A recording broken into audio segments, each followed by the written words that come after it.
to a 12th team rather than amongst themselves, of course. Of course they do. At the moment, if you decide to go ahead with promotion, with relegation, you're not going to know that until, well, let's be optimistic. Mid-November at the absolute earliest in terms of when it becomes mathematically impossible for one or other not to be relegated. But we know, but in this model that Paul's suggesting, it's the no relegation but one up model. There's no team going down. It's just clubs would know straight away when the decision's made on the 23rd of July that there's no one going down, so everyone's secure in Super League, but you don't get the bonus of picking up Toronto's money because they're not taking it. That's true. Yeah. Sorry. No. I'm reading that wrong. I don't know. I think there's a reason why an unbalanced 13-team league isn't very popular. It just, again, we're not used to buys. We haven't tried. Why not? Give it a shot. Why not? Who else got in touch? So David Hunter said, no matter what is done, someone will complain. Amen to that, sir. I don't like relegation as it just destabilises teams. Could be a factor as to why only 4 teams have ever won Super League. Might be about the fact that certain teams like Hull FC and Warrington haven't got the guts to get over the line. But anyway, I think it is something to have in that conversation. You know, people say, well, we've got the salary cap, but that hasn't brought more teams winning the trophy necessarily in the 20 years that we've had it compared to the 20 years before that we didn't, sort of thing, if you look at it overall. A 10-year comparison gives a different outcome. But yeah, it's a fair I think it is a fair question over relegation if it does do that. It certainly does reduce stability because you can't plan long term. But what I would say about that only 4 teams ever won Super League thing is, in the last few years we've seen Salford and Castleford get to the grand final. They're both teams that have been relegated in the Super League era. We've seen Huddersfield and Castleford win the League Leaders' Shield in the last 7 or 8 years. They're, again, 2 teams that have been relegated previously from the Super League, albeit in the decade previous. So there is, you know, there have been other clubs that have achieved success, I think, other than just the 4 teams that have won Super League. But it's definitely a worthy challenge to relegation, that one. And of course, yes, like you say, someone will complain. Fat Boy Rob said, Sarah correct, Mark not on promotion and relegation. The sport needs to look after all the clubs, not just the top 12. The difference between FC and Wigan is the fans. FC fans would stick with the club if they ever go down. Wigan, not so much. That's Rob's fully informed and pragmatic realist view of how things are. Yeah, and if in doubt, just stick the boot into Wigan. That's generally the way. Yeah. Rob's a man that lacks evidence. Evidence suggests that when Wigan were in threat of getting relegated in 2006, attendance actually increased. And they cheated, but anyway. Who's that to say, you know, that we wouldn't have all just stopped going the next year if we did go down? Who knows? It's speculation. But the other point is the more interesting point, I suppose, that is making, isn't it? Because it's a little bit more factual based, I guess. The fact that they say the sport needs to look after all the clubs, not just the top 12. It's true. I mean, the point about crowds is an interesting one, because I don't think you would, if you look at the teams that are currently in Super League that have had a spell in the Championship, putting Bradford out of this because they've had separate issues. The likes of Hull KR and Castleford and people like that, you know, their crowds have not been adversely affected in the long term, have they? By spells of, you know, relegation. So it's one of those things. Widnes potentially have, but again, that's more of there's bigger problems. There's been behind other the issues scenes there as well. Yeah. But yeah, Salford, Castleford, Huddersfield, and Hull KR in their 1 year spells that those clubs all had, didn't see a negative impact, that one, like a huge negative impact anyway. They're small but not huge impact that season they were down. Whether that would be continued if they stayed down, I don't know. But yeah, the one season doesn't seem to punish clubs who've got good supporter bases, does it?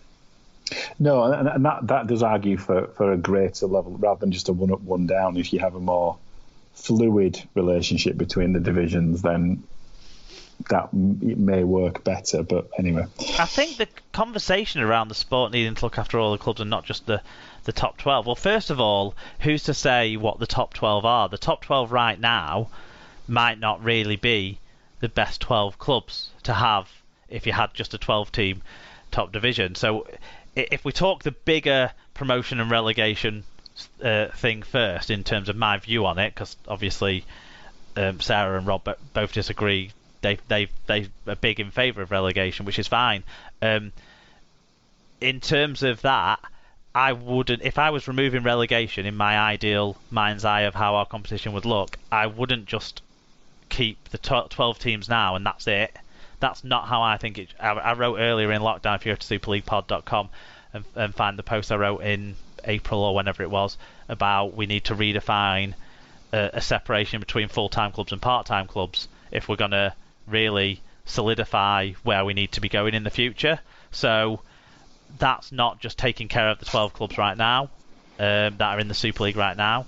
So, but if we narrow and if we think Rob's just talking about right now for that, isn't the sport looking after all clubs by not forcing 7 or 8 or whatever it is championship clubs to come out of furlough to get back into playing games, but without the cost of playing games, but without having paying spectators watching those games, all because 3 or 4 clubs want to get promoted because they've spent, significant budgets on it? Is that looking after all clubs? I don't believe it is, and that's why I think in this season, being a totally different situation, to look after the whole sport, it might actually be better to not have promotion and relegation for 1 year, to look after the whole sport. That's my take on the whole sport view, personally. Yes, because I think it's true that there are some teams in the current top 12 that are big concerns. They may have, they may sail close to the wind in terms of their financial use, but they are big clubs, big supporter bases, etc. We know that there are other teams that are currently in Super League who if they didn't have the support in terms of Sky money, they would be operating on a very similar way to the way that part-time championship teams run. If they were the other side of the divide, then they would have to run in a completely different way. The 12 in of itself is very arbitrary, and it depends on the ebb and flow of form and individual games in many cases. But yes, so moving on now to unsurprising view, perhaps from Tom Andrews. Would it be unfair to relegate a team this year? And it's the perfect time to be done with the loop fixtures. Two up, set up the franchises, give teams some time to get through this without the threat of relegation. Yes. Yeah. I think a lot of people sympathise with that, and obviously we can see 22% of people sympathise with that, about it's an opportunity to get rid of the loop fixtures. And if we talk back about other surveys we've run previously in the last 18 months or so, a 14-team Super League has become more popular again, and the fact that London were able to compete last year, Lee picked up some good scalps when they were in the division. We know that Toulouse could potentially add something to the competition. There may be other big spending potential franchises. That means that 14 teams might not look as unbalanced, or might not have looked as unbalanced as it maybe did in 2014 when we moved away from it the last time. However, we're now looking at clubs with a lot less money. So I don't know if then it's something to be looked at. But people haven't liked loop fixtures this time around. They didn't seem to have a problem with them between 2003 and 2009, but this time around people have not. Twitter didn't exist, maybe. People do not like loop fixtures anymore, do they? So yeah.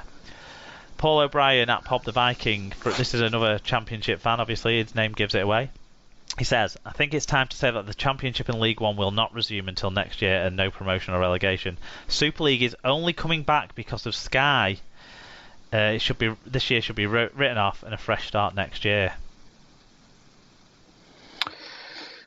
How would you respond to that central point about Super League only returning because of Sky pressure? I think it's a really valid point, isn't it? I don't know if it's only coming back because of Sky, but it's a huge fundamental part in this. That Sky wanted some competitive team sport to show in August and early September. That'll be in more of the meat of the season, to fill that new gap that the football season might break, because Sky don't have the Champions League games, do they? They're all on another channel. So August they needed something, and this gives Sky something, and it might have meant we didn't have to lose as much in the negotiation around some of the rebate of the money, which we believe has been passed into next year's central funding rather than taken out of this year's central funding. That sort of stuff has maybe been part of that, and the clubs with Sky will be working to that to get the best outcome for the sport in the short and medium term, as well as what Sky want. But Sky, while some of the Sky money goes to the Championship and League One clubs through the central distributions, Sky don't need their games to be on their channel. They've shown that for 4 years since the last deal was brought in. So yes, if anyone was any doubt about that, then then it's certainly been proven. Yeah. But I mean, the need for a broadcast partner is a necessary evil in professional sport. Even the NRL, as successful as it is in that market, has seen pressure from big media conglomerates down under, hasn't it, in terms of pressure on the amount of money that it gets. Yeah. So unfortunately, if you want to play professionally, a strong broadcasting relationship is necessary at the moment. So, and it's only right that because of those sort of necessities, Super League is the league that needs to get back into place, even if of course it does. Struggling with the idea of coming off furlough. So, that's another one. That is what Paul pointed on there. Is another one of the key differences between the different divisions this year. Yes. Neil, it's your turn. Yeah, Neil McEwen says you've got to have promotion. Championship clubs have spent for the carrot of going up. If Super League used COVID as an excuse to avoid relegation, then championship clubs need to be financially compensated. That's an interesting point. Interesting and valid point around the financially compensated angle. I agree. Now, I've always said 4 clubs could spend big, but only one of them's going to go up. So that's 3 people gambling. Well, it's 4 people gambling, and it's only one person who's you've got a 4-to-1 chance, haven't you? Yeah. So in that aspect, they've only got themselves to blame if they've overspent, because there's no guarantee of them getting promoted. That's the first thing that has to be said about this. But definitely, I agree, some sort of financial recompense needs to be dished out to the lower league clubs, regardless of the promotion element, because we have to look at supporting the whole game. And one of the ways to do that is give those clubs some more money. Now, there's already been talk, hasn't there, of whatever the parachute payment would have been to the Super League club that went down, which I think is it around 400,000 or $500,000 or something in that region. It was about $500,000, yeah.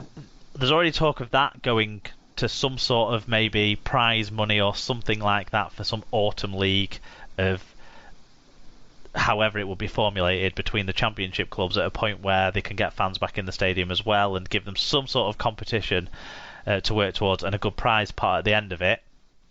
To me, that is a good way of helping secure it. Another thing that the Super League clubs could do is give up some